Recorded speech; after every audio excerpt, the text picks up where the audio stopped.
다 같이 목도하심으로 11월 둘째 주 주일 낮 예배 하나님께 올려드리도록 하겠습니다.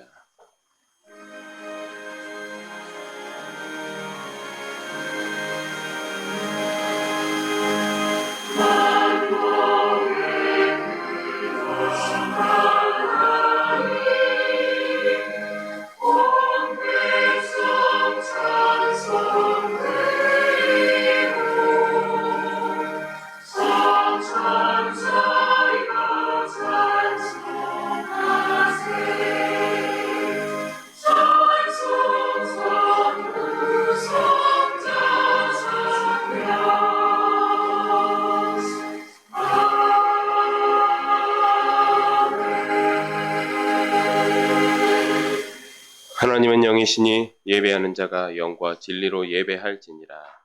아멘.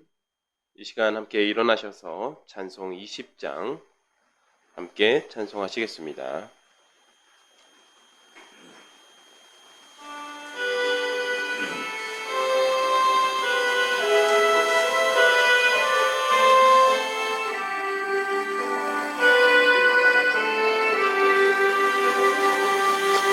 큰 영광 중에 계신 주 나 찬송합니다.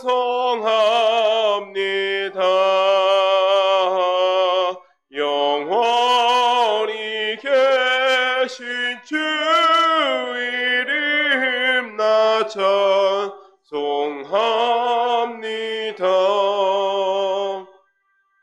한없이 크신 능력이 나 찬송합니다.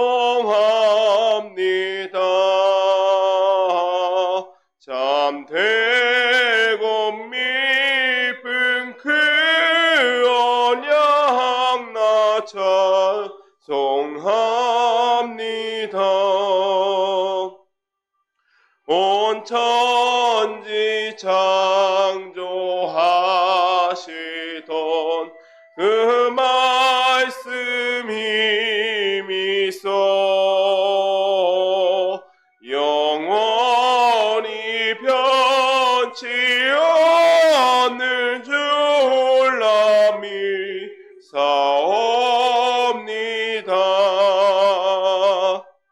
그 온유하신 줌성 날 불러주시고 그 품에 품어주시니 나 찬송합니다.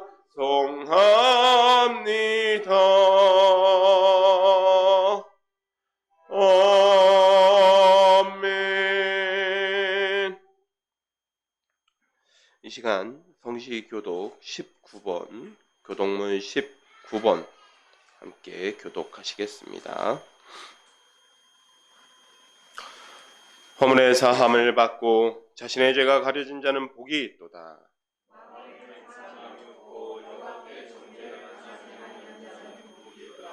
내가 입을 열지 아니할 때 종일 신음함으로 내 뼈가 쇠하였도다.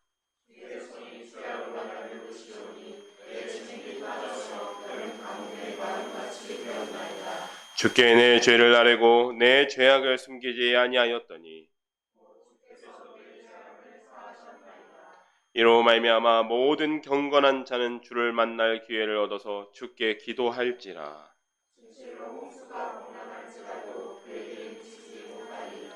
주는 나의 은신처이오니 환난에서 나를 보호하시고 너희 의인들아 여호와를 기뻐하며 즐거워할지어다. 아멘. 이 시간은 함께 사도신경으로 우리의 신앙을 고백하도록 하겠습니다. 전능하사 천지를 만드신 하나님 아버지를 내가 믿사오며 그 외아들 우리 주 예수 그리스도를 믿사오니 이는 성령으로 잉태하사 동정녀 마리아에게 나시고 본디오 빌라에게 고난을 받으사 십자가에 못 박혀 죽으시고 장사한 지 사흘 만에 죽은 자 가운데서 다시 살아나시며 하늘에 오르사 전능하신 하나님 우편에 앉아 계시다가 저리로서 산자와 죽은 자를 심판하러 오시리라. 성령을 믿사오며 거룩한 공회와 성도가 서로 교통하는 것과 죄를 사하여 주시는 것과 몸이 다시 사는 것과 영원히 사는 것을 믿사옵나이다. 아멘. 네, 자리에 앉아주시기 바랍니다. 이 시간은 찬송 525장 함께 찬송하시겠습니다.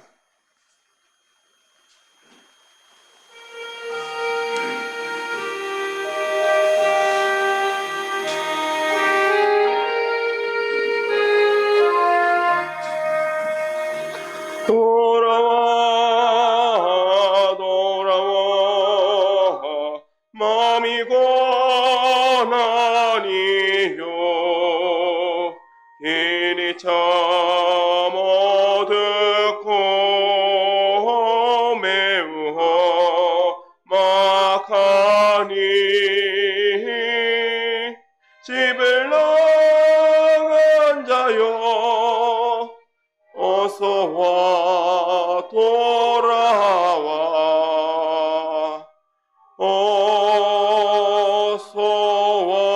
어서와 돌아오라 돌아와 돌아와 해가 질 때까지 기다리고 계신 우리 아버지께 집을 나간 자여 어서와 돌아와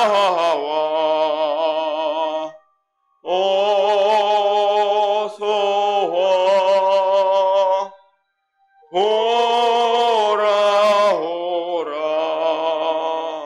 돌아와 돌아와 환난이 있는 곳과 죄가 있는 곳과 미혹받는 데서 집을 나간 자여 어서와 돌아와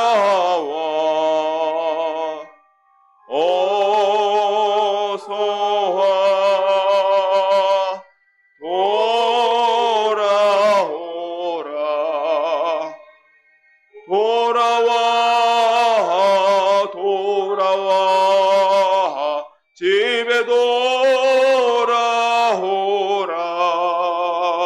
모든 것 풍성한 아버지 집으로 집을 나간 자여 어서와 돌아와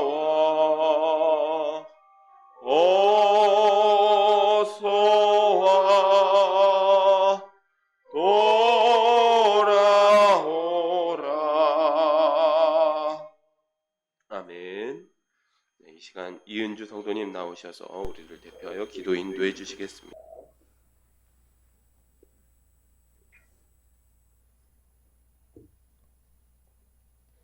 사랑과 은혜가 풍성하신 하나님 아버지, 가을의 풍성함 속에서 자연의 아름다움을 누리며 살아가게 하심을 감사드립니다. 오늘도 거룩한 주일을 맞아 저희들을 불러주셔서 예배자의 자리에 서게 하심을 감사드리며 우리의 마음이 온전히 주님께 향하여 하나님께서 기뻐 받으시는 예배드리기 원합니다. 홀로 영광 받아 주시옵소서. 쉼없이 반복되는 일상 속에서 주님의 뜻을 따라 살아내지 못하고 오늘도 부족한 모습 그대로 주님 앞에 나왔습니다. 이 시간 예배를 통하여 하나님의 긍휼하심을 덧입는 귀한 시간 되게 하여 주시고 한 사람 한 사람 마음 가운데 위로와 소망으로 주님을 향한 마음이 새롭게 되게 하여 주시옵소서.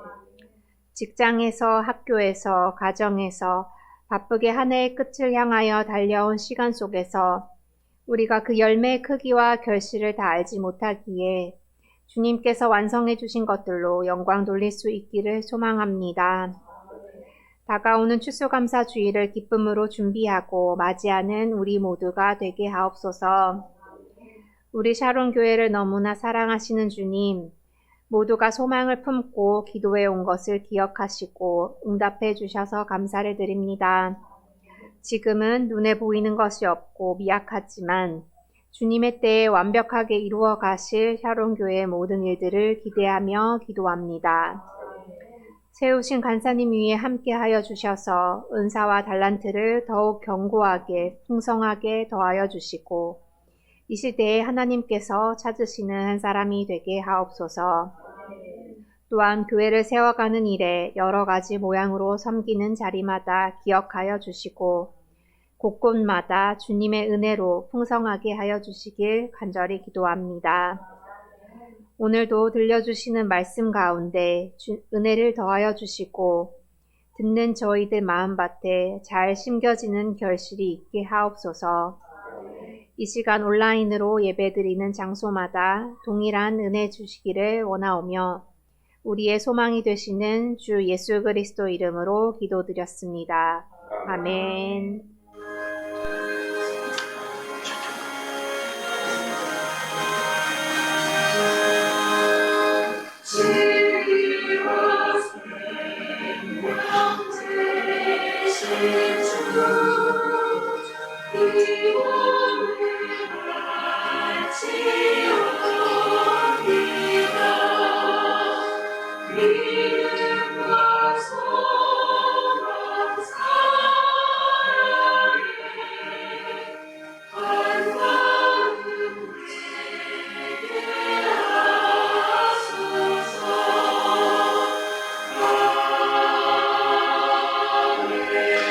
아멘.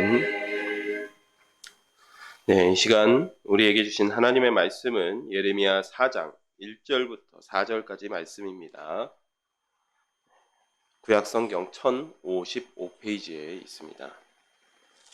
예레미야 4장 1절부터 4절까지 말씀입니다. 제가 봉독해 드리도록 하겠습니다. 여호와께서 이르시되 이스라엘아 내가 돌아오려거든 내게로 돌아오라. 내가 만일 나의 목전에서 가증한 것을 버리고 내가 흔들리지 아니하며 진실과 정의와 공의로 여호와의 삶을 두고 맹세하면 나라들이 나로 말미암아 스스로 복을 빌며 나로 말미암아 자랑하리라. 여호와께서 유다와 예루살렘 사람에게 이와 같이 이르노라. 너희 묵은 땅을 갈고 가시덤불에 파종하지 말라. 유다인과 예루살렘 주민들아 너희는 스스로 할례를 행하여 너희 마음 가죽을 베고 나 여호와께 속하라. 그리하지 아니하면 너희 악행으로 말미암아 나의 분노가 불같이 일어나 사르리니 그것을 끌 자가 없으리라. 아멘. 제가 기도하고 하나님의 말씀을 함께 나누도록 하겠습니다. 주님 감사드립니다. 하나님 벌써 차가운 바람이 불어오기 시작하는 가운데서도 우리는 항상 주님을 예배하기 위하여 이 자리에 모여 따뜻한 또 엄정한 하나님의 말씀을 듣게 하여 주시니 감사드립니다. 주님, 저희가 온전히 마음의 문을 활짝 열고 주님의 말씀을 모든 말씀 가운데 나에게 이롭게 느껴지든 또는 나에게 부담스럽게 느껴지든 따지지 아니하고 오직 모든 말씀에 아멘으로 화답하며 그 말씀대로 살아갈 만한 능력을 주시옵소서. 예수님의 이름으로 기도드렸습니다. 아멘. 네. 우리가 지난주에 예레미야 1장 말씀을 통하여서 이 선지자가 소명받는 장면 한 편에 살펴보았습니다. 아나돗이라고 하는 베냐민 땅의 제사장 가문 출신의 선지자 예레미야는 하나님의 말씀이 임했을 때에 나는 아이라 말할 줄을 모릅니다 라고 말하면서 사명을 회피하려고 했습니다. 너무 부담스러웠던 것이죠. 그러나 하나님은 아이라 말하는 예레미야를 선지자로 세우셨고 살구나무 가지 환상과 끓는 가마의 환상을 보이시며 유다의 임박한 재앙을 보여주셨습니다. 오늘 말씀은 여전히 하나님께서 여전히 이스라엘을 신혼 때의 첫사랑으로 기억하시는 기억하시며 그 사랑을 배신한 유다에 대한 심판을 말씀하고 계십니다. 근데 우리가 여기서 기억해야 되는 점은 6장까지는 요시야 왕 때에 임했던 말씀입니다. 예레미야서 6장까지는 요시야 왕 때에 임한 말씀이기 때문에 그래도 하나님께서 회복을 말씀하시고 회개를 말씀하시고 돌아오라 말씀하십니다. 근데 6장 이후부터는 물론 그 안에서도 회복과 소망의 말씀이 있지만 나중에는 예레미야에게 어떻게 말씀하시는 장면까지 있죠. 너는 이 백성을 위해서 기도하지 말아라. 내가 기도를 듣지 않겠다. 이런 말씀까지 나옵니다. 그러니까 그것들을 이 요시야 왕 때 임한 말씀이라는 것을 생각하면서 보시면 훨씬 더 깊이 말씀이 다가올 것 같습니다. 예레미야서 2장 1절입니다. 여호와의 말씀이 내게 임하니라. 이르시되 가서 예루살렘의 귀에 외칠지니라. 여호와께서 이와 같이 말씀하시기를 내가 너를 위하여 내 청년 때의 인애와 내 신혼 때의 사랑을 기억하노니 곧 씨 뿌리지 못하는 땅 그 광야에서 나를 따랐음이니라. 이스라엘은 여호와를 위한 성물 곧 그의 소산 중에 첫 열매이니 그를 삼키는 자면 모두 벌을 받아 재앙이 그들에게 닥치리라. 여호와의 말씀이니라. 아멘. 하나님께서 이스라엘을 첫사랑, 첫 열매라고 말씀하고 계시죠. 2절에 보면 하나님은 험한 광야에서의 생활을 하나님께서는 신혼생활, 신접살림이라고 신혼여행으로 기억하고 계신다라는 것입니다. 요즘에는 좀 그런 부부가 드문 것 같습니다. 여전히 좀 소박하게 시작하는 부부들도 있습니다만은 요즘에는 뭐 신접살림 시작하면 뭐 어떤 아파트에 전세로 들어간다든지 아니면 뭐 청약주택을 구입해서 들어간다든지 하는 부부들이 많죠. 하지만 이제 과거에는 단칸방에서 신접살림, 신혼살림을 시작하는 부부들도 굉장히 많았습니다. 저희 부부 같은 경우에도 저 같은 경우도 사실 그렇게 시작을 했습니다. 단칸방은 아니었지만 10평 안 되는 집에서 빌라에서 오래된 빌라에서 시작했는데 겨울이 되면 너무 춥고 겨울이 되면 너무 춥고 춥다 보니까 이제 단열이 잘 안 되다 보니까 곰팡이가 온 곳에 쓸고 이제 거기서 제 첫 아이까지 낳아서 기르고 2살 때 나왔습니다. 예, 어떻게 보면 참 어르신들에 비하면 참 자랑할 것도 아니고 뭐 이렇게 고생했다 말할 것도 아니지만 예, 제 샤론이는 나름 광야 1세대입니다. 그리고 예, 노아는 이사 온 집에서 나왔기 때문에 광야 2세대죠. 그런데 만약에 제가 나이가 70이 먹고 80이 먹었다고 할지라도 그 제가 처음 신혼생활 한 집을 잊을 수 있겠습니까? 잊을 수 없을 것입니다. 예, 예, 참 이렇게 뭐 어렵다고 말하기 부끄럽지만 그렇게도 우리가 살았었지라고 분명히 이야기할 날이 올 것입니다. 하나님도 마찬가지라는 것이죠. 그 광야 생활을 추억해 보면 하나님께는 참 광야에서 마음 아픈 일도 있었죠. 하나님 백성을 하나님 손으로 죽이는 마음 아픈 일도 있었지만 하나님 돌이켜보니 이때를 잊지 못하시겠다라는 것입니다. 이때를 하나님께서 신혼여행 간 것처럼 신혼생활을 단칸방에서 신혼생활한 것처럼 그 씨도 뿌리지 못하는 땅에서 이스라엘 백성들과 함께했던 그 시간 나는 잊지 못하겠다. 하나님께서 이렇게 과거 이야기를 꺼내시는 이유는 나는 지금도 신혼 때의 마음이 변함없이 너희들을 사랑하고 있는데 이스라엘 너희는 어떻게 그 나와 맺었던 그 언약 신의 산에서 맺었던 그 언약을 배신하고 그 사랑을 배신하고 어떻게 이렇게까지 변질되고 나를 떠날 수가 있느냐라는 말씀을 꺼내기 위해서 이 말씀을 꺼내기 위해서 신혼생활을 언급하고 계시는 것입니다. 자, 4절입니다. 야곱의 집과 이스라엘의 집 모든 족속들아 여호와의 말씀을 들으라. 나 여호와가 이와 같이 말하노라. 너희 조상들이 내게서 무슨 불의함을 보았기에 나를 멀리하고 가서 헛된 것을 따라 헛되이 행하였느냐.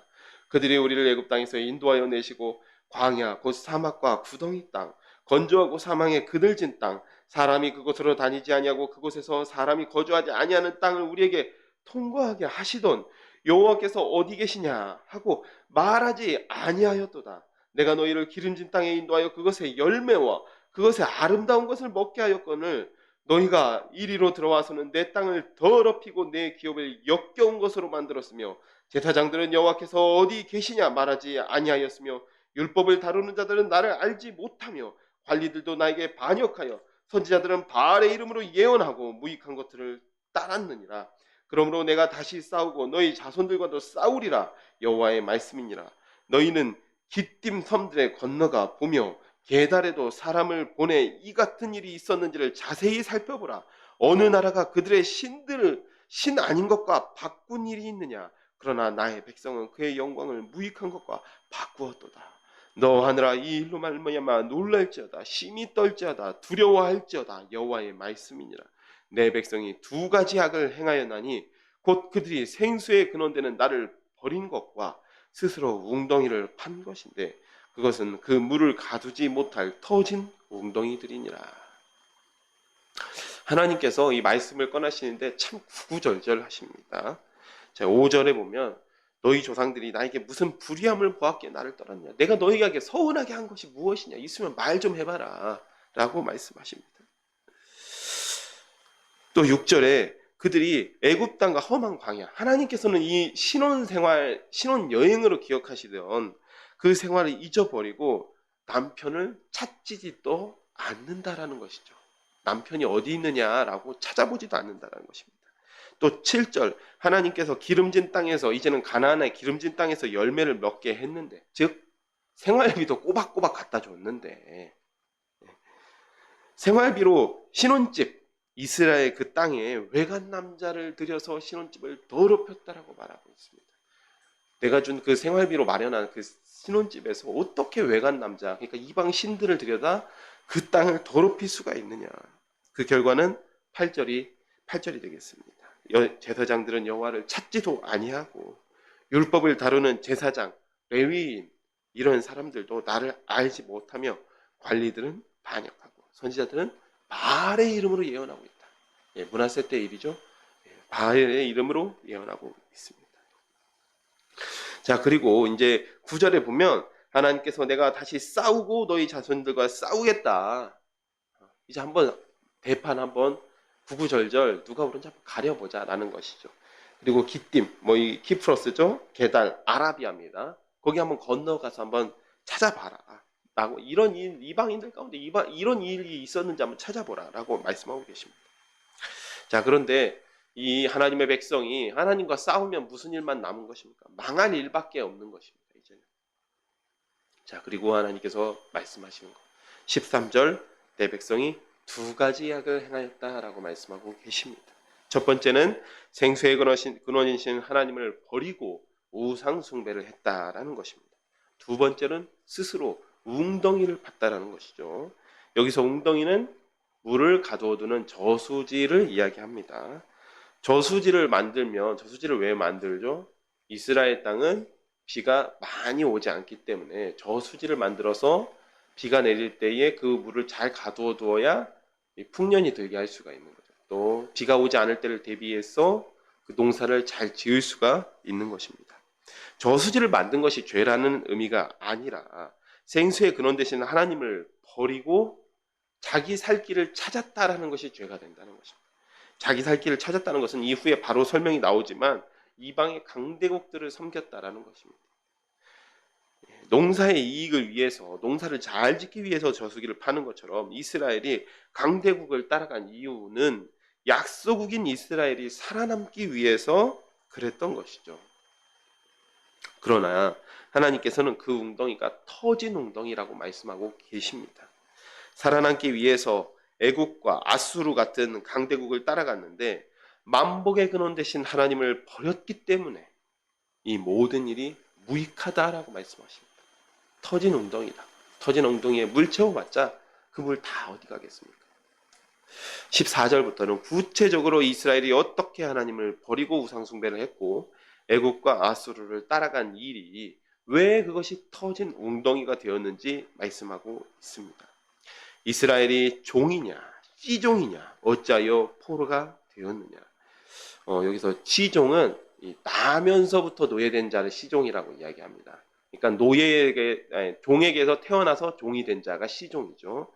어린 사자들이 그를 향하여 부르짖으며 소리를 질러 그의 땅을 황폐하게 하였으며 그의 성읍들은 불타서 주민이 없게 되었으며 녹과 다바네스의 자손 애국을 의미합니다. 내 종소리를 상하였으니 내 하나님 여호와가 너를 길로 인도할 때에 내가 그를 떠남으로 이를 자취함이 아니냐. 내가 이를 자취했다라는 것은 이제 스스로 자처했다. 이런 말로 알아들으시면 될 것 같습니다. 내가 시홀의 물을 마시려고 애굽으로 가는 길에 있으면 어찌 됨이뇨. 또 내가 그 강물, 이 시홀은 나일강을 이야기하고 그 강은 이제 유브라데스 강을 얘기합니다. 다 애굽과 아수르를 이야기하는 것이죠. 그 강물을 마시려고 아수르로 가는 길에 있으니 어찌 됨이냐. 내 악이 너를 징계하겠고 내 반역이 너를 책망할 것이라. 그런즉 내 하나님 여호와를 버림과 내 속에 나를 경외함이 없는 것이 악이요 고통인 줄을 알라. 주 만군의 여호와의 말씀이니라. 네. 자, 14절은 이미 이스라엘이 전쟁으로 인해서 애굽과 아수르의 종이 되었다라고 말하고 계십니다. 15절에서 18절까지 말씀은 이스라엘이 15절에서 18절까지 말씀은 이스라엘이 하나님을 찾는 것이 아니라 어떤 외교적인 해법, 강대국을 따라가서 강대국 옆에 찰싹 붙어 있으면 우리가 이러한 어려움을 피할 수 있겠지라고 하면서 외교적인 해법으로 여러 어려움을 극복하기 위해서 아수르에도 선을 대보고 애굽에도 선을 대보았는데 결과적으로는 어린 사자, 곧 아수르의 침략과 압제로 그 땅이 황폐하게 되었다는 것입니다. 아스 시대에도 그랬고 아스 왕 시대에도 그랬고 므낫세 왕 시대에도 그랬습니다. 또 애굽도 아수르와 똑같은 짓을 했다라는 것인데 하나님을 버리고 열방을 의지한 결과가 열방의 종이 되었다라는 것입니다. 유다 왕 역대 왕 유다의 역대 왕들도 아수르와 애굽 사이에서 갈팡질팡하다가 이 꼴이 되었는데 지금 요시야 왕 때라고 했죠. 요시야 왕 사후에도 어떻게 됩니까? 애굽과 바벨론 사이에서 갈팡질팡하다가 결국에는 망하는 운명을 맞이하게 되는 것이 유다였습니다. 자, 20절은 이제 우상 숭배를 이렇게 행했다라고 하는 말씀이 나옵니다. 내가 옛적부터 내 멍에를 꺾고 내 결박을 끊으며 말하기를 나는 순종하지 아니하리라 하고 모든 높은 산 위에서와 모든 푸른 산 아래에서 너는 몸을 굽혀 행음하였도다. 내가 너를 순전한 참 종자 곧 귀한 포도나무를 심었거늘 내게 대하여 이방 포도나무의 악한 가지가 됨이 어찌 됨이냐. 주 여호와의 말씀이니라. 내가 잿물로 스스로를 씻으며 내가 많은 비누를 쓸지라도 내 죄악이 내 앞에 그대로 있으리니 내가 어찌 말하기를 나는 더럽히지 아니하였다 바알들의 뒤를 따르지 아니하였다 하겠느냐. 골짜기 속에 있는 내 길을 보라. 내 행한 바를 알 것이니라. 발이 빠른 암낙타가 그의 길을 어지러이 달리는 것과 같았으며 너는 광야에 익숙한 들 암나기가 그들의 성욕이 일어남으로 헐떡거림 같았도다. 그 발전기에 누가 그것을 막으리요.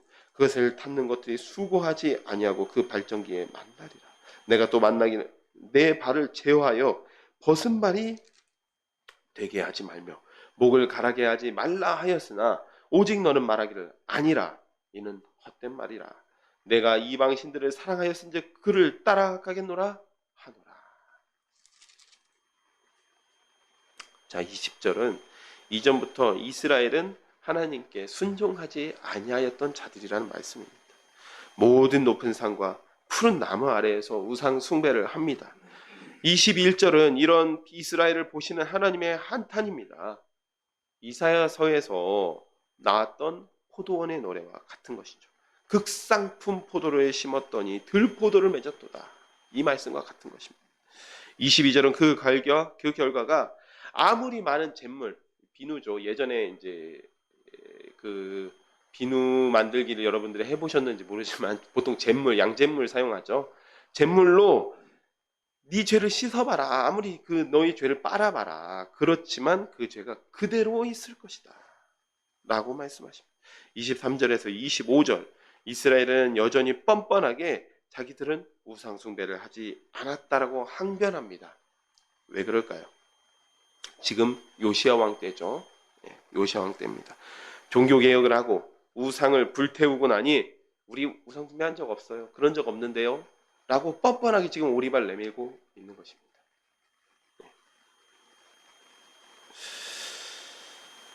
이에 대한 하나님의 답변은 야 너희들 지금 우상 숭배한 적이 없다라고 이야기하는데 골짜기 한번 가봐라. 이 골짜 흰놈의 아들 골짜기 한번 가봐라. 거기에 우상 숭배의 흔적들이 널려 있다. 한번 가봐라.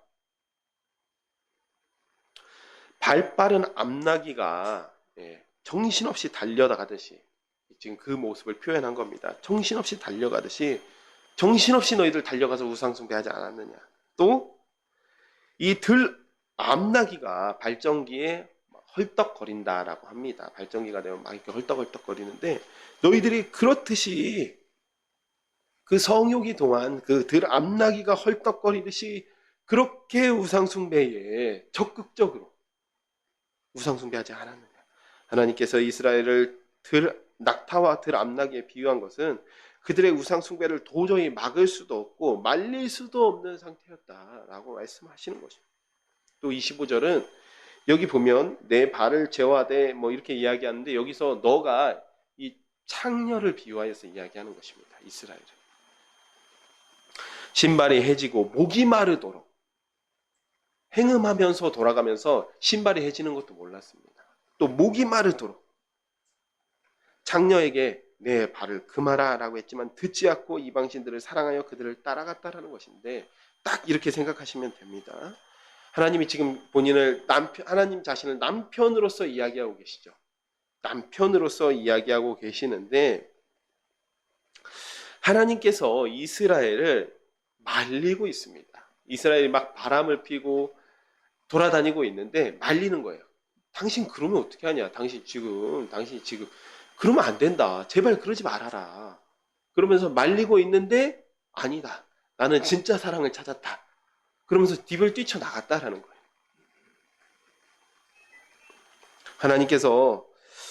하나님께서는 이렇게 기가 막힌 사연을 이야기하시면서 열방을 의지해서 하나님을 버리고 이토록 음란하게 우상숭배를 하는 이스라엘을 심판하시겠다라고 말씀하십니다. 예레미야 2장 26절에서 37절입니다. 도둑이 붙들리면 수치를 당한 같이 이스라엘 집 곧 그들의 왕들과 지도자들과 제사장들과 선지자들이 수치를 당하였느냐. 그들이 나무를 향하여 너는 나의 아버지라 하며 돌을 향하여 너는 나를 낳았다 하고 그들의 등을 내게로 돌리고 그들의 얼굴은 내게로 향하지 아니하다가 그들이 환난을 당할 때에는 이르기를 일어나 우리를 구원하소서 하리라. 너를 위하여 내가 만든 내 신들이 어디 있느냐. 그들이 내가 환난 당할 때 구원할 수 있으면 일어날 것이니라. 유다여 너의 신들이 너의 성읍스와 같도다. 너희가 나의 대항함이 어찌 됨이냐. 너희가 다 내게 잘못하였느니라. 여호와의 말씀이니라. 내가 너희 자녀들을 때린 것이 무익함은 그들이 징계를 받아들이지 아니함이라. 너희 칼이 사나운 사자와 같이 너희 선지자들을 삼켰느니라. 너희 이 세대여 여호와의 말을 들어보라. 내가 이스라엘에게 광야가 되었느냐 캄캄한 땅이 되었느냐. 무슨 이유로 내 백성이 말하기를 우리는 노였으니 다시 주께로 가지 아니하겠다 하느냐. 처녀가 어찌 그의 폐물을 입겠느냐. 신부가 어찌 그의 예복을 입겠느냐. 오직 내 백성은 나를 잊었나니 그 날수는 셀 수가 없거늘 너희가 어찌 사랑을 얻으려고 내 행위를 아름답게 꾸미느냐. 그러므로 내 행위를 악한 여자들에게까지 가르쳤으며 또 내 옷단에는 죄 없는 가난한 자를 죽인 피가 묻었나니 그들이 담을 구멍을 뚫었기 때문이 아니라 오직 이 모든 일 때문이니라. 그러나 너는 말하기를 나는 무죄하니 그의 진노가 참으로 내게서 떠났다 하거니와.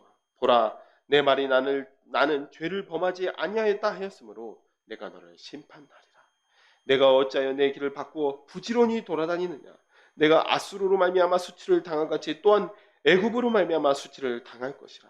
내가 두 손으로 내 머리를 싸고 거기서도 나가리니 이는 내가 의지하는 자들을 나 여호와가 버렸으므로 내가 그들로 말미암아 형통하지 못할 것임이라.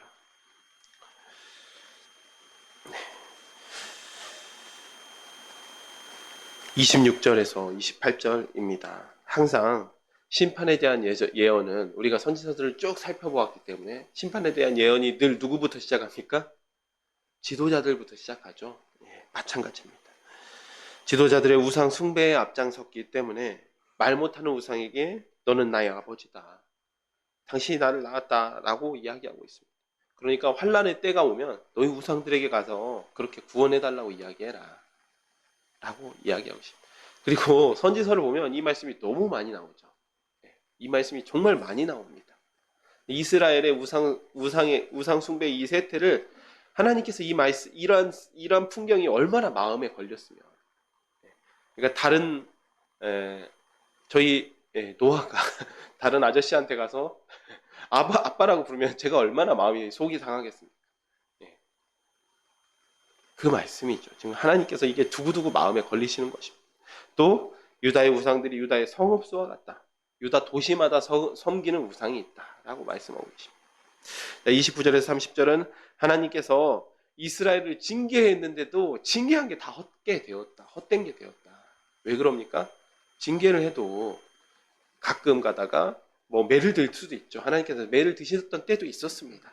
하지만 매를 들어도 이 순종하고 아버지 다음부터 제가 안 그러겠습니다 하고 그 행위를 고쳐야 매를 든 게 의미가 있는 것인데 매를 들어도 말을 듣지가 않았기 때문에 하나님의 징계가 모두 다 헛되었다라고 말하고 있습니다. 아버지가 매를 들었는데도 듣지 않고 반항하면 어떻게 됩니까? 여러 번 훈계하시다가 결국 듣지 않으면 쫓겨나는 것입니다. 자, 그리고 22절에서 35절은 다시 하나님께서 이 신혼 때의 이야기를 이야기하시는데 그 배신감이 이루 말할 데가 없다라는 것입니다. 자, 32절에 처녀가 폐물을 이야기하는데 여기서 이 폐물은 남편이 청혼할 때 주는 예물 같은 것입니다. 요즘에는 보통 이제 우리도 이제 좀 서양 문화가 들어오면서 이제 청혼할 때 반지를 주죠. 반지를 주면서 나랑 결혼해 주십시오 이렇게 이야기를 하는데 그런데 이 처녀가 폐물을 어떻게 입겠으며 이 청혼할 때 쓴 그 반지를 어떻게 입겠으며 또 신부가 결혼식 예복을 어떻게 입겠느냐. 당연한 사실이지만 이스라엘은 하나님을 잊었답니다. 하나님과 맺은 언약, 하나님의 첫사랑을 모두 다 가져다 버렸습니다. 잊어버리고도 어디 있는지 찾지도 않아요.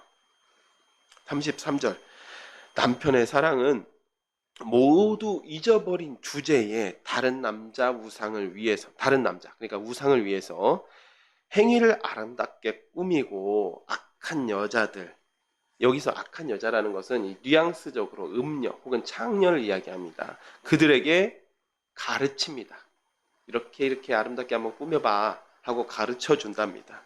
이 말씀은 우리가 왕하 열왕기하 21장 9절에 보면 이 백성이 듣지 아니하였고 문 앞에 깨물었고 악을 행한 것이 여호와께서 이스라엘 자손 앞에서 멸하신 여러 민족보다 더 심하였더라라고 기록되어 있었습니다. 저희가 읽어보았죠. 이런 기록과 일치합니다. 이스라엘의 죄악이 이방인들보다도 더 심했다라고 하는 것입니다. 자, 34절은 이방인들보다 심한 우상숭배를 했던 자들이 또 위선을 행합니다. 위선을 행해요. 아무리 겉으로 아름다운 척을 하고 고상한 척을 해도 그 옷단에는 죄 없는 자야 가난한 자를 죽인 피가 묻어 있습니다. 여기서 담구멍을 뚫었기 때문이 아니다라는 말씀은 율법에 보면 밤에 강도가 침입하였을 때에는 그 강도를 죽여도 무죄죠. 정당방위가 성립이 됩니다. 그런데 이스라엘 여인들의 옷에 묻은 피는 강도의 피가 아니라 무죄한 자, 가난한 자의 피가 묻어 있다라고 이야기합니다. 그러니 아무리 잿물을 가지고 그 옷을 빨아도 그 피가 지워질 리가 있겠습니까? 15절 그러나 이 이스라엘 백성이 나는 무죄하다라고 말하고 있답니다. 앞에서 말한 것과 똑같죠? 저는 우상 숭배를 하지 않았습니다 라고 뻔뻔하게 지금 이야기하고 있는 모습과 같습니다. 자, 36절에서 37절은 앞에서 이야기하였듯이 외교를 통해서 애국과 아수르를 섬겼지만 정작 애국과 아수르를 하나님께서 버리셨기 때문에 수치를 당하게 된다라는 말씀입니다. 36절은 애국과 아수르로 말미암아 수치를 당하게 된다는 말씀인데 그 중에서 아수르는 전쟁을 통해서 히스기야 시대 때 이미 그랬죠. 전쟁을 통해서 유다에게 수치를 주었고 애굽도 이제 수치를 주는데 요시야 왕 때라고 했죠. 요시야 왕 죽고 나서 어떤 일이 벌어졌죠? 여호아하스 요시야 왕의 아들 여호아하스가 왕이 되었지만 곧 애굽이 와서 애굽 군대가 와서 여호아하스를 폐위시키게 되죠. 그래서 유다에게 수치를 주게 됩니다. 금방 성취될 예언입니다. 자, 예레미야 3장 1절부터 또 살펴보겠습니다. 그들이 말하기를 가령 사람이 그의 아내를 버림으로 그가 그에게서 떠나 타인의 아내가 된다 하자. 남편이 그를 다시 받겠느냐? 그리하면 그 땅이 크게 더러워지지 아니하겠느냐? 하느니라. 내가 많은 무리와 행음하고서도 내게로 돌아오려느냐? 여호와의 말씀이니라. 내 눈을 들어 헐벗은 산을 보라. 내가 행음하지 아니한 곳이 어디 있느냐? 내가 길가에 앉아 사람들을 기다린 것이 광야에 있는 아라바 사람 같아서 음란과 행악으로 이 땅을 더럽혔도다. 그러므로 단비가 그쳤고 늦은 비가 없어졌느니라. 그럴지라도 내가 창녀의 낯을 가졌으므로 수치를 알지 못하느니라. 내가 이제부터는 내게 부르짖기를 나의 아버지여. 아버지는 나의 청년 시절의 보호자시오니 노여움을 한없이 계속 하시겠으며 끝까지 품으시겠나이까 하지 아니하겠느냐. 보라, 내가 이같이 말하여도 악을 행하여 내 욕심을 이루었느니라 하시니라. 자, 율법을 따라서 이혼한 여자는 다시 아내로 받아들일 수 있습니까? 없죠. 예, 다시 아내로 받아들일 수 없습니다. 하나님도 행음한 이스라엘, 우상숭배한 이스라엘을 다시 받지 않으시겠다는 말씀인데, 2절에 보면 광야에 있는 아라바 사람이라는 말이 나오죠. 근데 여기서 이 광야에 있는 아라바 사람은 보통 그때 당시에 이 광야에서 이 사막 대상들, 애굽을 왔다 갔다 하는 사막 대상들을 향해서 매춘을 하던 그런 매춘 여성들, 창녀들이 있었다라고 합니다. 이 이스라엘의 행위가 이 길가에 나가서 행음하려고, 손님 붙잡아서 행음하려고 하는 이 창녀의 행위와 다를 바가 없다라고 지금 말씀하시는 것입니다. 이것 때문에 내가 너를 버리겠다라고 말씀하시는 것이죠. 그런데 4절에서 5절, 그러면서도 4절에서 5절이 입으로는, 이 사람들이 입으로는 하나님께 용서를 구하는 척, 돌아가는 척, 그것처럼 말하지만 그 행위가 여전히 너희들 행위가 너무 음란하다라고 하나님께서, 너희들 입으로는 돌아가겠다라고 이야기하는데 네 행위가 이렇게 음란한데 내가 어떻게 다시 받아줄 수가 있겠느냐라고 말씀하고 계십니다.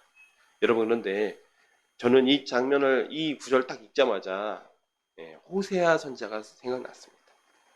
호세아서에서는 하나님께서 어떻게 이야기하셨습니까? 호세아 선지자 시절과 더 정확하게 하나님 말씀이 오버랩이 되는데, 하나님께서 호세아 선지자에게 명령하신 말씀은 타인의 사랑을 받아 음녀가 된 고멜을 사랑하라 였습니다. 하나님은 이미 호세아 선지자를 통해서 우상을 숭배하며 음녀가 된 이스라엘이라도 되찾길 원한다라고 말씀하셨어요. 하나님이 진정으로 원하시는 것은 율법을 칼같이 적용해서 너희들 우상 숭배를 했기 때문에 나는 받아줄 수 없어. 또 받아줄 수 있어. 받아줄 수 있다 없다를 말씀하시는 것이 아니라 진짜로 회개하고 돌아오면 받아줄 마음이 있는데 너희들 왜 회개를 말로만 하고 있니? 말로만 하고 여전히 음란하게 우상 숭배를 하는 모습 때문에 넌더리가 난다라는 것입니다. 결국 하나님은 너희가 회개를 말하면서도 결국 악을 행하여 내 욕심, 너 욕심만 차리려는 것 아니냐. 지금 그렇게 반문하고 계십니다. 6절입니다. 요시야 왕 때 여호와께서 또 내게 이르시되 너는 배역한 이스라엘의 행한 바를 보았느냐. 그가 모든 높은 산에 오르며 모든 푸른 나무 아래로 가서 거기서 행음하였도다. 그가 이 모든 일을 행한 후에 내가 말하기를 그가 내게로 돌아오리라 하였으나 아직도 내게 돌아오지 아니하였고 그의 반역한 자매 유다는 그것을 보았느니라. 내게 배역한 이스라엘이 간음을 행하였으므로 내가 그를 내쫓고 그에게 이혼서까지 주었으되 그가 반역한 자매 유다가 두려워하지 아니하고 자기도 가서 행음함을 내가 보았노라. 그가 돌과 나무와 더불어 행음함을 가볍게 여기고 행음하여 이 땅을 더럽혔거늘 이 모든 일이 있어도 그의 반역한 자매 유다가 진심으로 내게 돌아오지 아니하고 거짓으로 할 뿐이니라. 여호와의 말씀이니라. 여호와께서 내게 이르시되 배역한 이스라엘은 반역한 유다보다 10절까지 일단 하겠습니다. 자, 이 말씀이 임한 때가 놀랍게도 요시야 왕 때라는 것이죠. 백성들이 요시야 왕의 국정 기조가 국정 기조가 딱 달라졌어요. 그래서 우상을 철폐하고 하나님을 진실하게 섬기는 것이었기 때문에 마지못해 따르는 것 같습니다. 하지만 실상은 겉으로만 따를 뿐이고 눈에 보이는 우상만 불태우는 사람들이 태반이었다라는 것이죠.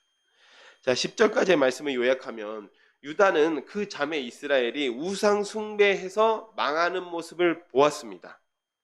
또 하나님께서 선지자들 보내셔서 돌아오라 하였지만 아직까지도 그때 당시 요시아 왕 때까지도 돌아오지 않는 모습을 계속 보고 있어요. 이에 하나님께서 그러니까 배신한 하나님을 배신한 이스라엘에게 이혼 증서를 써 주어서 하나님께서 내쫓는 모습까지도 다 보고 나서도 진심으로 돌아오지 않았다는 것입니다. 그랬기 때문에 아무리 히스기야나 요시야 같은 인물들이 하나님께 진심으로 돌아가자라고 외쳐도 우상숭배의 뿌리가 너무나 깊기 때문에 다 제거하지 못했다는 것입니다. 결국 눈에 보이는 우상만 처리하는 수준에 머무르고 만 것이죠. 네. 자, 11절입니다. 하나님께서 여호와께서 내게 이르시되 배역한 이스라엘은 반역한 유다보다 자신이 더 의로움이 나타났나니 너는 가서 북을 향하여 이 말을 선포하여 이르라. 여호와께서 이르시되 배역한 이스라엘아 돌아오라. 나의 노한 얼굴을 너에게로 향하지 아니하리라. 나는 긍휼이 있는 자라 노를 한없이 품지 아니하느니라. 여호와의 말씀이니라. 너는 오직 내 죄를 자복하라. 이는 내 하나님 여호와를 배반하고 내 길로 달려 이방인들에게로 나아가 모든 푸른 나무 아래에서 가서 내 목소리를 듣지 아니하였습니다. 여호와의 말씀이니라. 여호와의 말씀이니라. 배역한 자식들아 돌아오라. 나는 너희 남편임이니라. 내가 너희를 성읍에서 하나와 족속 중에서 둘을 택하여 너희를 시온으로 데려오겠고 내가 또 내 마음에 합한 목자들을 너희에게 주리니 그들이 지식과 명철로 너희를 양육하리라. 여호와의 말씀이니라. 너희가 이 땅에서 번성하여 많아질 때에는 사람들이 여호와의 언약궤를 다시는 말하지 아니할 것이요 생각하지 아니할 것이요 기억하지 아니할 것이요 찾지 아니할 것이요 다시는 만들지 아니할 것이며 그때에 예루살렘이 그들에게 여호와의 보좌라 일컬음이 되며 모든 백성이 그리로 모이리니 곧 여호와의 이름으로 말미암아 예루살렘에 모이고 다시는 그들의 악한 마음에 완악한 대로 그들이 행하지 아니할 것이며 그때 유다 족속이 이스라엘 족속과 동행하여 북에서부터 나와서 내가 너희 조상들에게 기업으로 준 땅에 그들이 함께 이르리라. 자, 11절에는 배역했다라는 것은 배신했다라는 것이죠. 배신한 이스라엘이 반역한 하나님께 대든 유다보다는 의롭다라고 말씀하고 계십니다. 자, 12절에 이에 하나님께서 예레미야에게 북쪽에 가서 북이스라엘 땅에 가서 외치라라고 말씀하십니다. 지금이라도 너희들은 돌아오면 내가 긍휼을 베풀 마음이 있다. 이는 실제로 이스라엘이 의로워졌다라는 뜻은 아니죠. 분명히 앞에서는 아직까지도 내게 돌아오지 않았다라고 말씀하고 계십니다. 이스라엘이 의로워졌다는 뜻이 아니라 하나님은 이스라엘의 죄악만 해도 기가 찼는데 유다가 이 모든 것을 보고도 그보다 더한 우상 숭배의 모습을 보이니 차라리 이스라엘이 낫겠다라고 한탄하시는 것입니다. 자, 13절부터 하나님 진짜 마음이죠, 이게. 너는 오직 내 죄를 자복하라. 다시 하나님 진짜 하고 싶은 말이죠. 너는 오직 내 죄를 자복하라. 14절부터는 이제 회복의 말씀입니다. 바벨론 포로 귀환 때의 회복을 말씀하시고 있습니다. 배신한 자식들아 돌아오라. 말씀하시며 성읍에서 하나, 족속에서 둘, 모두가 아니죠. 일부입니다. 그래서 선택받은 소수의 인원을 시온으로 데려오십니다. 그때가 되면 백성을 수탈하고 우상 숭배에 앞장서던 그런 지도자들, 아까 심판의 예언을 받았던 그런 지도자들이 아니라 지식과 명철로 양육하는 목자들을 주십니다. 16에서 17절은 포로 귀환한 백성이 번성하게 되고 그들에게 복을 주시며 회복시킨다라는 말씀입니다. 언약궤를 다시 말하지 않고 생각하지 않고 만들지 않는다라는 말씀은 유다 백성이 언약궤가 있으면 하나님이 함께 한다라고 믿었었죠.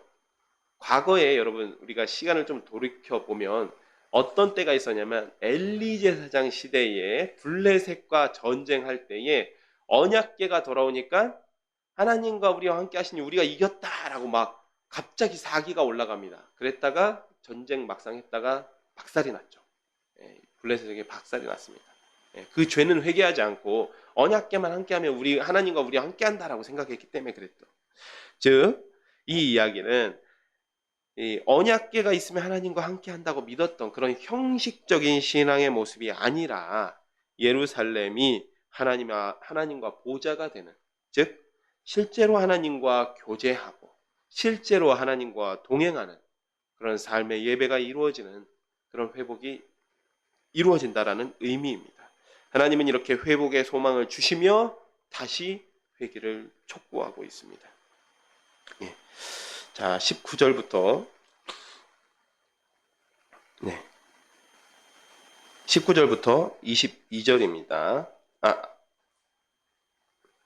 19절부터 22절입니다. 내가 말하기를 내가 어떻게 하든지 너를 자녀들 중에 두며 허다한 나라들 중에 아름다운 기업인 이 귀한 땅을 내게 주리라 하였고, 내가 다시 말하기를 너희가 나를 나의 아버지라 하고 나를 떠나지 말 것이니라 하였노라. 그런데 이스라엘 족속아, 마치 아내가 그의 남편을 속이고 떠나간 같이 너희가 확실히 나를 속였느니라. 여호와의 말씀이니라. 소리가 헐벗은 산 위에 들리니 곧 이스라엘 자손이 애곡하며 간구한 것이라. 그들이 그들의 길을 굽게 하며 자기 하나님 여호와를 잊어버렸음이니라. 배역한 자식들아 돌아오라. 내가 너의 배역함을 고치리라 하시니라. 자, 여기서 19절을 보면요, 하나님은 이런 것입니다. 내가 너희를 어떻게든 복도 주고 타이르고 징계도 해보고 자녀 삼아 떠나지 말라고 했지만 20절, 너희가 확실하게 나를 속이고 떠나갔다. 그리고 21절에 애곡하는 소리가 어디서 들린다고 했죠? 헐벗은 산 위에서 들린다라고 했습니다. 여기서 이 장의 헐벗은 산에서 이스라엘이 무엇을 했습니까? 우상 숭배했죠. 우상 숭배했습니다.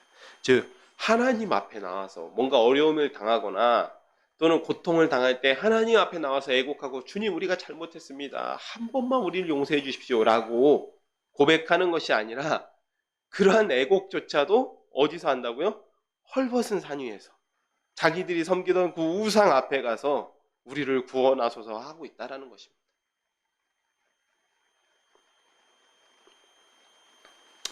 이들이 우상 앞에서 애곡할 정도로 하나님을 잊어버렸습니다. 이에 하나님께서 하시는 말씀이 배역한 자식들아, 나를 배반하고 대든 이놈들아, 이 사람들아 돌아오라. 돌아오기만 하면 내가 고치겠다 라고 말씀하십니다. 자, 22절부터 25절까지는 선지자의 회개입니다. 선지자의 회개입니다. 함께 살펴보겠습니다. 보소서, 22절 하반절입니다. 보소서, 우리가 주께 왔사오니 주는 우리 하나님 여호와이시니이다. 작은 산들과 큰 산 위에서 떠드는 것은 참으로 헛된 일이라. 이스라엘의 구원은 진실로 우리 하나님 여호와께 있나이다. 부끄러운 것이 우리의 청년의 때로부터 우리 조상들의 산업인 양떼와 소떼와 아들들과 딸들을 삼켰사온즉 우리는 수치 중에 눕겠고 우리의 지옥이 우리를 덮을 것이니 이는 우리와 우리 조상들의 청년의 때로부터 오늘까지 우리 하나님의 여호와께 범죄하여 우리 하나님 여호와의 목소리에 순종하지 아니하였음이니이다. 선지자 예레미야가 유다 민족을 대표로 회개를 한 것으로 보입니다. 하나님께서 돌아와라, 돌아오면 내가 고치겠다 라고 말하니까 선지자 예레미야가 대표로 회개를 한 것으로 보입니다. 근데 여기서 이 주어가 우리죠. 2인칭 복수인 우리이고, 또 이때 당시의 시대가 요시야 왕 시대라는 것을 보면 예레미야뿐만 아니라 일부의 경건한 사람들, 그때 당시에 종교개혁을 주도했고 또 거기에 적극적으로 동참했던 사람들은 이 예레미야의 기도에 함께 동참해서 이러한 회개의 기도를 드렸을 가능성도 있기는 합니다. 그렇지만 이 예레미야 회개에 대한 하나님께서 응답이 곧 4장에 나옵니다. 오늘 본문으로 함께 읽었던 이 구절에 나오는데, 하나님께서는 아까도 이야기했죠. 앞에서 실제로 이스라엘 백성들도 말로는 하나님께 돌아갈 것처럼, 하나님께 진짜 자기 잘못을 시인하는 것처럼 이야기한다라고 이야기하고 있죠. 그래서 하나님께서 이 예레미야의 기도에 대한 응답이 말로만 하는 회개가 아니라, 내가 그런 회개는 질렸다, 그런 회개가 아니라 진짜 회개하려면 이런 조건으로 회개를 해라 라고 말씀하십니다. 여호와께서 이르시되 이스라엘아 내가 돌아오려거든 내게로 돌아오라. 내가 만일 나의 목전에서 가증한 것을 버리고 내가 흔들리지 아니하며 진실과 정의와 공의로 여호와의 삶을 두고 맹세하면 나라들이 나로 말미암아 스스로 복을 빌며 나로 말미암아 자랑하리라. 여호와께서 유다와 예루살렘 사이에서 이와 같이 이르노라. 너희 묵은 땅을 갈고 가시덤불에 파종하지 말라. 유다인과 예루살렘 주민들아 너희는 스스로 할례를 행하여 너희 마음 가죽을 베고 나 여호와께 속하라. 그리하지 아니하면 너희 악행으로 말미암아 나의 분노가 불같이 일어나 사르리니 그것을 끌 자가 없으리라. 하나님께서 제시하신 회개의 조건이 4가지가 나옵니다. 첫 번째는 돌아오려거든 가증한 우상을 버리고 내게로 돌아오라. 왜냐하면 이스라엘 백성들 방금 전에 뭐 얘기했습니까? 헐벗은 산에 가서 애곡한다라고 이야기했죠. 야 너희들 엉뚱한 데 가서 기도하지 말고 돌아오려면 너희가 헐벗은 산에서 지금 우상 숭배하고 있는 그 우상들 다 버리고 내게로 돌아와. 첫 번째 조건입니다. 두 번째, 진실과 정의와 공의로 여호와의 삶을 두고 맹세하라. 이는 곧 율법의 회복을 말씀하시는 것입니다. 진정으로 회개하려면 율법을 지켜라. 세 번째, 묵은 땅을 갈고 가시덤불에 파종하지 말라. 아하스와 므낫세 시절부터 이어오던 오래 묵었고, 물론 아하스 이전에도 있었습니다. 오래 묵었고 가시덤불같이 해로운 우상숭배, 그런 악한 풍습을 버려버려라. 확실하게 버려라. 네 번째, 마음의 할례를 받아라.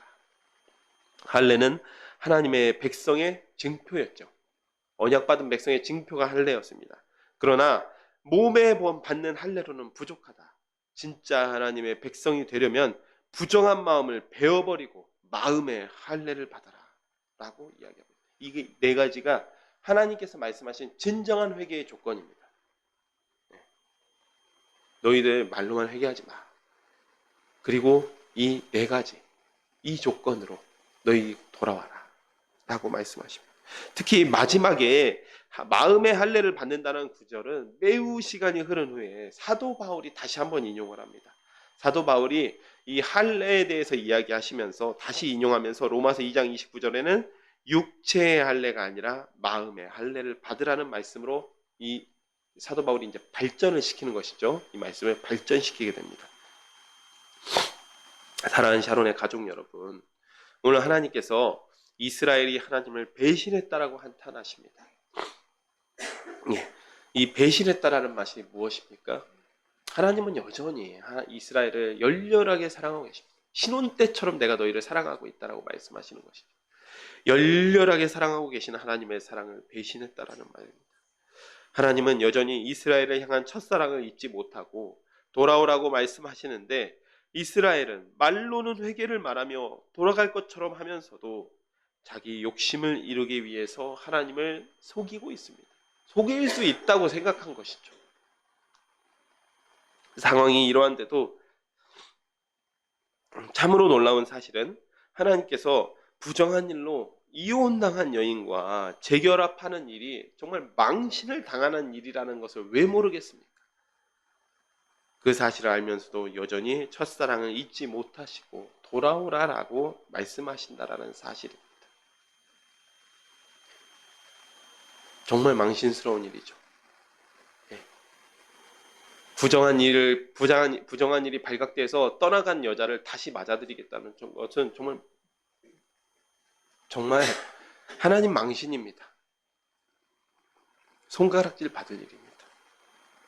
그러나 사랑하는 여러분, 이처럼 하나님의 사랑은 단 한 번도 변한 적이 없습니다. 그런데 우리는 여전히 하나님의 사랑을 이용하여 이스라엘 백성처럼 내 욕심만 채우려 하지는 않는지 돌아보기를 소원합니다. 그리고 우리가 진정으로 하나님께 돌아가기 위해서는 하나님의 뜻대로 하나님께 돌아가기 위해서는 하나님께서 말씀하시는 회개의 조건을 지키면서 살아가기를 기도합니다.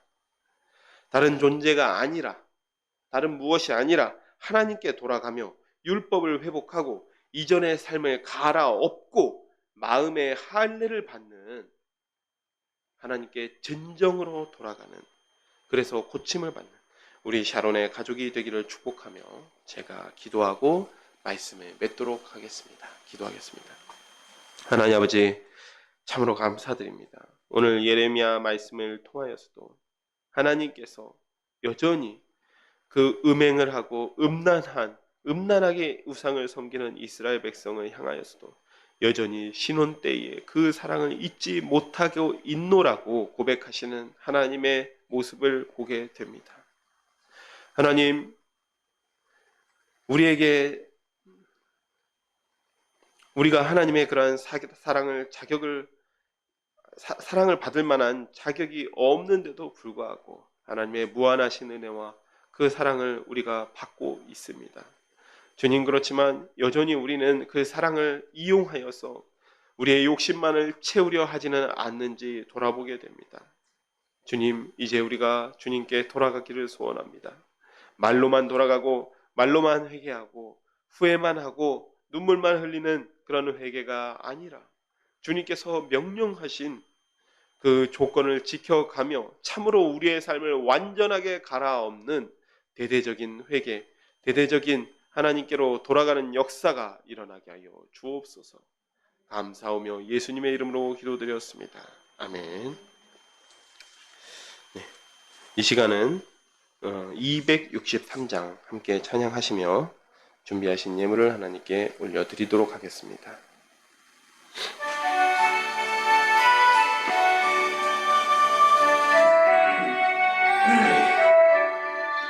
이 세상 험하고 나 비록 약하나 내 기도 힘쓰면 큰 권능 얻겠네. 주의 은혜로 대속받아서 비와 같이 붉은 죄 눈같이 이겠네. 주님의 권능은 한없이 크오니 돌같은 내 마음 곧 녹여주소서. 주의 은혜로 회복받아서 비와 같이 붉은 죄 눈같이 이겠네. 내 마음이 약하여 늘 넘어지오니 주 예수 힘주사 구세게 하소서. 주의 은혜로 대속받아서 붉은 죄 눈같이 이겠네.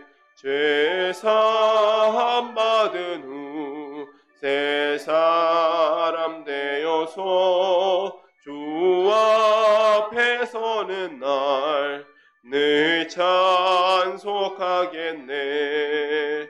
주의 은혜로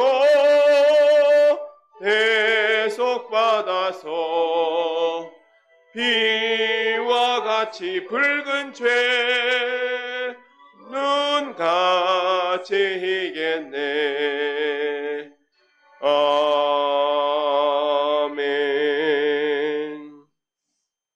시간 드려진 예물을 위해서 제가 기도하겠습니다. 하나님 아버지, 참으로 감사드립니다. 오늘도 이 귀한 날을 주시고 또 주님을 예배할 수 있게 하심을 감사드립니다. 주님, 저희가 감사한 마음을 물질에 담아 주님 앞에 가지고 나왔습니다. 이 물질 기뻐 받아주시고 이 물질이 사용되는 곳마다 주님의 이름이 전해지며 주님의 나라가 확장되는 역사가 일어나게 하여 주시옵소서. 예수님의 이름으로 기도드렸습니다. 아멘. 네, 오늘 우리 샤론교회 예배에 참석한 여러분 모두를 주님의 이름으로 환영하며 하나님의 은혜와 진리가 함께 하시기를 축복합니다. 예, 교회 소식 뒤편에 있는데 다음 주일은 이 추수감사 주일로 드려지게 됩니다. 그리고 다음 주일 오후 찬양 예배 후에는 노방 전도하는 시간을 갖습니다. 우리 시간이 허락되시는 분들은 함께 동참해 주시기 바랍니다. 그리고 우리 추수감사주일에 노방 전도에 사용할 전도 용품 준비를 11월 16일 토요일에 진행하려고 합니다. 우리 시간은 따로 우리 단톡방에 공지를 하도록 하겠습니다. 그래서 시간이 되시는 분들은 토요일에 나와서 또 같이 전도물품 좀 준비해 주시면 감사하겠습니다. 그리고 밑에 보면 우리 교회 기도 제목이 있습니다. 여러분들 기도하실 때마다 교회를 위해서 한 번씩 기도해 주시면 감사하겠습니다. 이 시간 함께 일어나셔서 찬송 3장 부르시고 주기도문으로 예배를 마치도록 하겠습니다.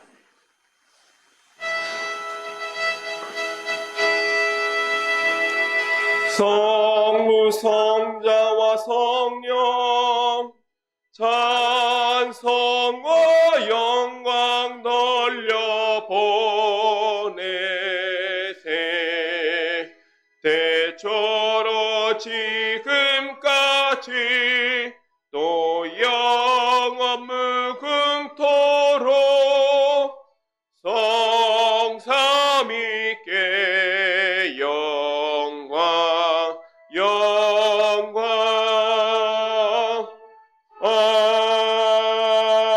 아멘.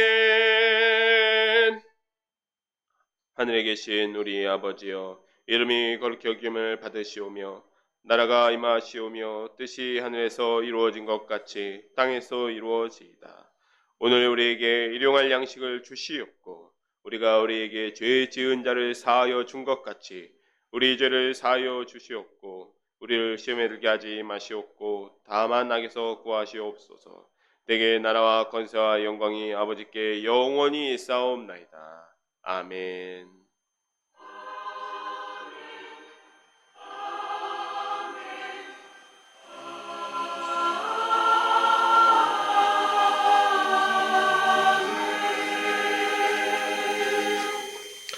네, 하나님께 영광의 박수를 올려드리겠습니다.